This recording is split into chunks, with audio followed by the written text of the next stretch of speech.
नमस्कार. श्री स्वामी समर्थ. अतिशय लहान वयातच ज्यांच्या डोळ्यांमध्ये ज्ञान, चेहऱ्यावर तेज आणि अंतःकरणामध्ये वैराग्य होते, असे दत्तगुरूंचे अंशावतार श्री स्वामी समर्थ यांचा बाल्यकाल कसा होता? त्यांच्या आयुष्यातील त्या गूढ आणि दिव्य कथा आज आपण कथा स्वरूपात या व्हिडिओमध्ये जाणून घेणार आहोत. त्यामुळे हा व्हिडिओ शेवटपर्यंत नक्की बघा. चला तर मग व्हिडिओला स्टार्ट करूया. खूप वर्षांपूर्वीची गोष्ट आहे. भारतभूमीवर धर्म, साधना आणि तपस्येची परंपरा अखंड चालू होती. त्याच काळात एका गूढ आणि अलौकिक बालकाचे दर्शन अनेक साधूंना होत असे.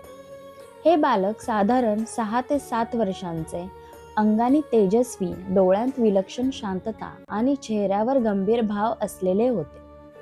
कोणी विचारले तर ते काहीच बोलत नसे, फक्त मंद स्मित हास्य करीत असे.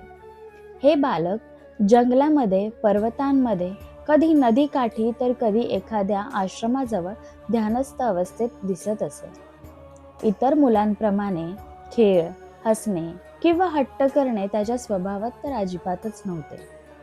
त्याला अन्न पाण्याची फारशी गरज भासत नसे. अनेकदा दिवसेंदिवस तो ध्यानात मग्न असे. साधूंना हे पाहून जाणवले की हे सामान्य बालक नाही, तर एखादा सिद्ध पुरुष किंवा दैवी अंश आहे. एकदा काही साधूंनी त्या बालकाला विचारले, "बाळा, तुझा आई वडील कोण? तू इथे एकटा कसा?"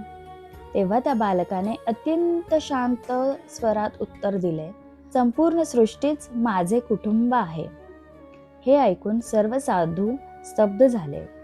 एवढ्या लहान वयात असे शब्द बोलणे किंवा ऐकणे सामान्य नव्हते. जसजसा काळ पुढे गेला तसतशी त्या बालकाच्या अलौकिक शक्ती प्रकट होऊ लागल्या. कोणी आजारी असेल तर त्याच्या केवळ दर्शनाने बरे वाटे. दुःखी व्यक्ती त्याच्याकडे आली की मन शांत होई. कधी कधी कठोर शब्दांत बोलत असे, पण त्यामागे भक्तांचे कल्याणच असे.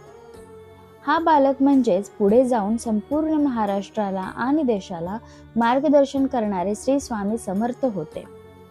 बालपणापासूनच त्यांनी संसारापासून अलिप्त राहून तपस्या, योग, आत्मज्ञानाचा मार्ग स्वीकारला.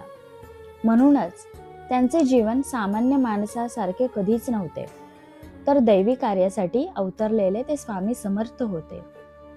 आजही भक्त मानतात की श्री स्वामी समर्थ बाल्यकाळापासूनच सिद्ध होते आणि त्यांच्या प्रत्येक लीलामागे भक्तांचे रक्षण आणि मार्गदर्शन हेच उद्दिष्ट होते.